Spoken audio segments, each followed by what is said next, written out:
প্রণাম বাংলাদেশের প্রণাম জিয়াউর রহমান কারণ জিয়া ভয় নাই রাজপথ ছাড়ি নাই তারেক ভাই ভয় নাই রাজপথ ছাড়ি নাই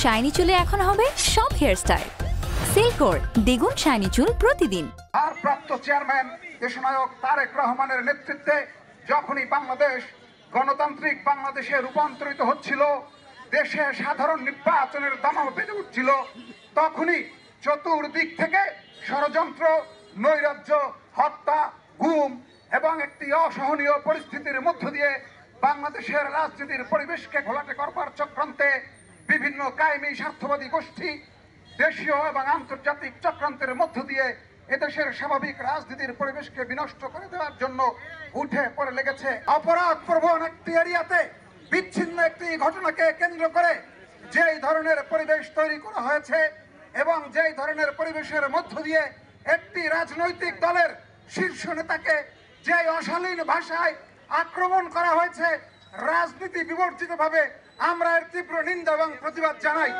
জাতীয়তাবাদী স্বেচ্ছাসেবক দল ঝালকাঠি জেলা শাখার পক্ষ থেকে একটি মেসেজ দেব, আগামী ফেব্রুয়ারি মাসে বাংলাদেশের জাতীয় নির্বাচন দিতে হবে। জাতীয়তাবাদী স্বেচ্ছাসেবক দল ঝালকাঠি জেলায় যথেষ্ট। বাংলাদেশে নিরপেক্ষ ভোটের মাধ্যমে একটা আসনও পাবে না। তারা নিয়ে ষড়যন্ত্র করছেন। কেন জানেন? ভোট না পাইলেও যেন তারা একটা সংসদ অন্তত যেতে পারে।